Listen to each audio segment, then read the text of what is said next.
Det är svårt att undgå temat AI. Det dyker upp i nästan alla sammanhang, också religiösa och andliga.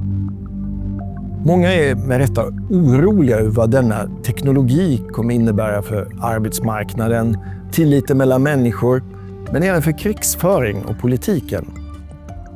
AI utvecklas mycket snabbt och därför måste också våra reflektioner och beslut när det gäller den här teknologin komma igång på allvar.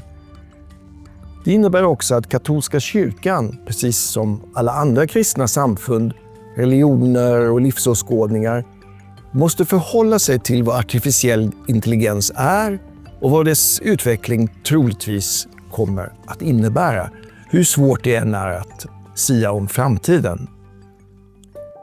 Mitt namn är Clemens Cavallin och jag är professor i religionsvetenskap vid NLA-högskolan i Norge och är utbildad bildkonstnär. Tillsammans ska vi i en serie av videos se närmare på några av de frågor som AI-teknologin väcker och utforska hur den katolska kyrkans lära, traditioner och liturgi kan användas för att förstå och hantera den nya värld som nu växer fram.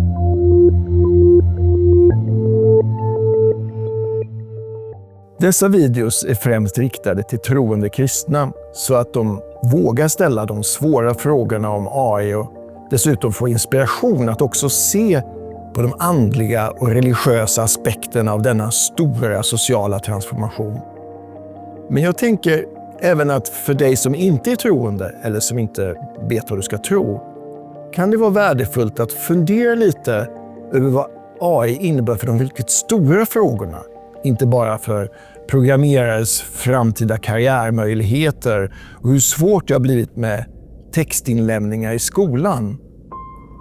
Men det innebär att vi måste övervinna den där första och naturliga olusten, om det nu beror på att vi har sett alla Terminator-filmerna eller att vi känner ett obehag inför maskiner som kan imitera mänskligt beteende och språk allt bättre.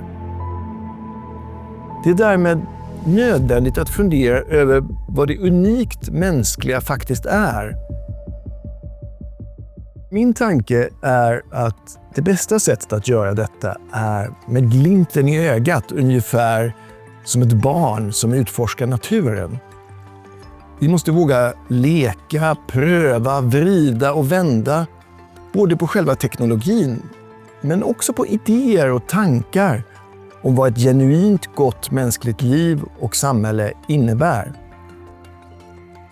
Det är inte så att detta bara gäller för dem som vanligtvis inte tänker på andliga frågor eller på moralens yttersta grund. Det är också i högsta grad angeläget även för dem som är troende och fast förvissade att de har funnit sanningen. Vi står inför något radikalt nytt. En allt mer kraftfull simulering av mänskligt tänkande, men också vilja, emotioner, handlande och socialt liv.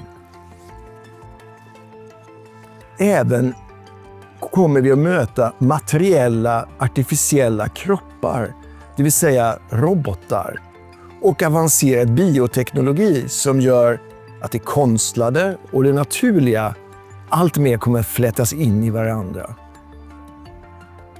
Så även om dessa videos kommer hämta inspiration från kristen tro och använda principer från den katolska kyrkans lära, kommer vi lyfta många öppna frågor.